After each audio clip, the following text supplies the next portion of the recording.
خدا کا بیٹا ہی کہیں گے, خدا کے روح سے پیدا ہونے والا. تو اس لیے وہ خدا کا بیٹا میرے اور آپ کے لیے اسی لیے قربان ہوا تاکہ ہم ہمیشہ کی ہلاکت سے بچ جائے اور وہ موروثی گناہ دھل جائے, اور پھر ہم اس کے خون کے وسیلہ سے, اس پاکیزگی کے وسیلہ سے, اس خون کی پاکیزگی کے وسیلہ سے ہم ہمیشہ کے لیے, ہم نے بھی پڑھا تھا یرمیہ نبی کی کتاب اس کا 31واں باب اس کی 34 آیت میں لکھا ہے, اور میں ان کے گناہوں کو یاد بھی نہیں کروں گا, میں ان کو معاف کر دوں گا ہمیشہ کے لیے. تو یہ وہ معافی ہے جو یسوع مسیح کے وسیلہ سے ہمیں مل گئی. پاسٹر اجمل آپ ایڈ کیجیے گا اس میں. جی, یسوع مسیح کی قربانی کی اہمیت جو ہے وہ بڑی ہی ضروری تھی, کیونکہ جیسے آپ نے بیان کر دیا کہ بکرے بچڑے جو ہے وہ ناکافی قربانی ہوتی تھی, لیکن وہ خدا ایک سسٹم متعارف کروا رہا تھا. وہ لوگوں کو بتا رہا تھا کہ اگر تم سے گناہ سرزد ہو جائے تو تمہیں قربانی کرنی پڑے گی, کیونکہ کلام بتاتا ہے بغیر خون بہائے معافی نہیں ملتی ہے. تو وہ ایک سسٹم تھا جو کہ یسوع مسیح میں آ کر پورا ہوتا ہے. اور ہم دیکھتے ہیں کہ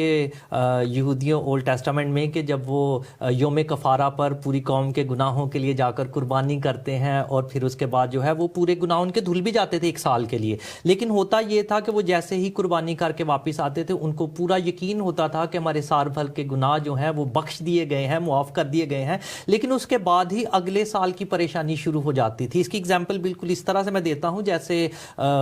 پرانے وقتوں میں ہوتا تھا, پاکستان میں اسپیشلی مجھے یاد ہے کہ گھر پہ خواتین جو ہوتی تھی وہ ناشتہ جیسے ہی ختم کرتی تھی پھر اس کے بعد وہ پوچھنا شروع کر دیتی تھی اب لنچ میں کیا بنانا ہے, تو وہ آگے کی فکر شروع ہو جاتی تھی. تو بالکل اسی طرح سے گناہ ان کے بخشے جاتے تھے, لیکن وہ اس کے بعد اگلے گناہوں کے لیے ہمیشہ پریشان رہتے تھے, سوچنا شروع کر دیتے تھے. لیکن یسوع مسیح کے وسیلے سے ہم دیکھتے ہیں کہ اس نے دائمی قربانی دے دی پوری امت کے لیے, پوری قوم کے لیے, پوری دنیا کے لیے, پوری بنے انسان کے لیے جو ہے اس نے قربانی دے دی. اور اسی کی قربانی جو ہے وہ کامل ہے, کیونکہ بے گناہ کا خون جو ہے وہ بہایا جانا ضروری تھا. اور یسوع مسیح کی ورجن برتھ کے اوپر ہم یقین رکھتے ہیں, اور نہ صرف ہم بلکہ اسلام کے اندر بھی اور بہت سارے جو دیگر اقوام ہیں وہ بھی یسوع مسیح کی ورجن برتھ کے اوپر یقین رکھتے ہیں. تو یعنی یسوع مسیح کے اندر وہ موروثی گناہ جو اوریجنل سن تھا وہ بھی نہیں ہے, تو اس کا پاک خون تھا, اور پاک خون کا قربان ہونا ضروری تھا تاکہ دائمی قربانی دی جا سکے. اور یسوع مسیح کے لیے تو ہم دیکھیں, ان کی زندگی کو اٹھا کر دیکھ لیں, دنیا کا کوئی بھی ایسا مذہب نہیں ہے جو یسوع مسیح کو برا کہے یا اس کے اوپر گناہ ثابت کرے, کیونکہ ہم دیکھتے ہیں کہ باقی دیگر جتنے بھی مذاہب ہیں, جتنے بھی انبیاء ہوئے ہیں, ان سب کے اندر گناہ تھا, وہ گناہ کرتے تھے اور ان پہ گناہ ثابت ہوتا ہے. لیکن یسوع مسیح صرف وہ اکیلی ہستی تھے جس کے اوپر پوری دنیا کی تمام قومیں جو ہیں وہ یقین رکھتی ہیں کہ اس کے اندر گناہ نہیں تھا, وہی پاک تھا, اور اسی کے پاک خون کے وسیلے سے ہمیں دائمی جو ہے وہ نجات ملتی ہے. اور یسوع مسیح نے تو بیان یہ سب کو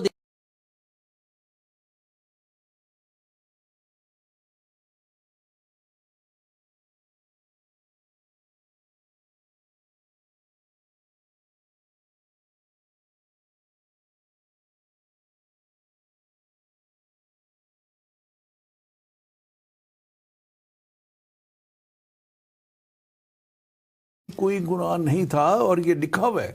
مطلب کہ یہ میرے اور آپ کے کہنے کی بات نہیں ہے, عبرانیوں کے کتاب میں خط میں یہ لکھا ہوا ہے کہ وہ ہماری طرح تمام طرح سے آزمایا گیا لیکن وہ بے گناہ رہا. اور یقیناً یسوع کا پاک ہونا, اس کی پاکیزگی, اور لکھا ہے ایون تو عدالت میں جب اس کو پیش کیا گیا, جب اس کو سردار کاہنوں نے اور فقی فریسیوں نے جھوٹا پھنسا کے پیش کیا, تو اس نے خود کہا, حاکم نے خود کہا, اس نے کہا کہ میں اس میں کوئی گناہ نہیں پاتا. اس میں انہوں نے کوئی گناہ ثابت ہی نہ کر سکے. ہمارے پاس ایک سوال ہمارے ایک پیج پہ, فیس بک کے پیج کے وقار مسیح ہیں, ان کا سوال ہے, آپ اس کو دیجیے گا جواب اس کا کے ساتھ. کیا روزوں کے دنوں میں شادیاں مسیحی لوگ کر سکتے ہیں, منگنی یا کوئی رسم کر سکتے ہیں؟ آج کے ٹاپک سے تو نہیں ہے, لیکن آج کل روزے کیونکہ چل رہے ہیں, ہمارے مسلمان بھائیوں کے بھی چل رہے ہیں اور آج کل ہمارے بھی چل رہے ہیں. تو پہلی بات آپ کو میں بتاتا چلوں کہ دیکھیں, ہمارے جو مسلمان بھائی ہیں ان پہ یہ فرض کیا گیا, ان پہ یہ لاگو کیا گیا کہ انہوں نے رکھنے ہیں یہ روزے. ہماری مسیحت میں یہ روزے رکھنا اچھی بات ہے, لیکن ہم پہ فرض نہیں کیے گئے. ہمارے کسی بھی طرح جو ہے